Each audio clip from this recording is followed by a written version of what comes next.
So the big question is, without a graph in front of you, how do you know where the relative extrema are?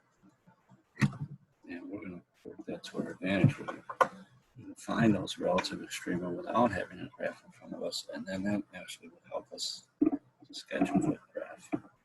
Even though we have calculators and software to do that, we'll be able to do this by hand also. Okay, so where do they occur? Well, a few theorems in our toolbox here that we're going to use. One thing is for sure is that if f of x has a relative minimum or maximum at x equals c, then c will be a critical number. In other words,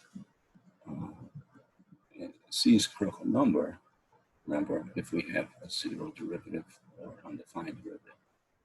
So if there is a maximum and minimum there, then we will see a critical number. This does not say that if there's a critical number, there will be a relative max or min.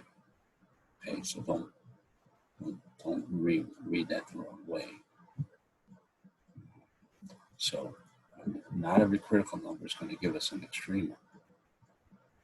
Give an extrema. Okay, but extrema are found only at critical numbers. So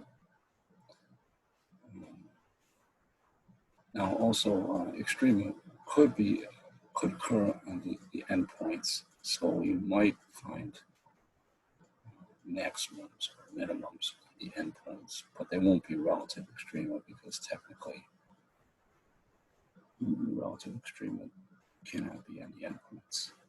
So, but anyway, here are the guidelines. I'm going to go through some problems to illustrate this.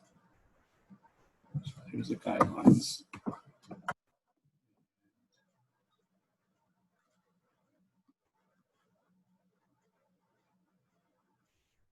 First thing we do is we'll find the critical numbers. Okay, so this will be on the open interval, notice. Second thing is we'll evaluate f of x at the critical numbers. We'll also look at f of x at the endpoints, a and b. Then we'll just simply compare what we found for steps 2 and 3.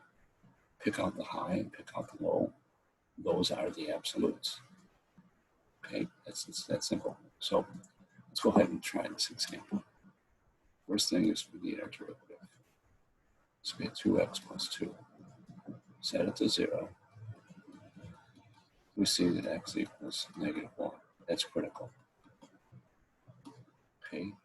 Now, the second thing is, so that's 1. The second thing is, we'll put this information in a table. So we have the endpoints. We have a -2. We have a -1. That's our critical number. And we have a 1, the other endpoint. So now we'll put in and calculate the value of f of x here. So I'll do that over here in margin. F of -2 is 4, and it's 4, and it's 4, which is -4. So we got -4 over here.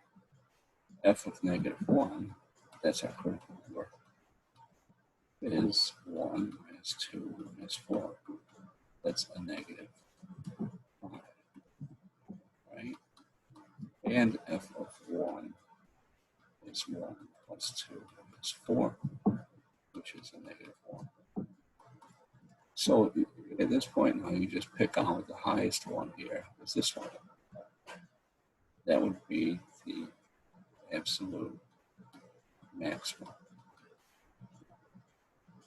This one here would be the absolute minimum. Okay, absolute minimum and absolute maximum here. Okay, so there's our minimum and here's our maximum. Okay,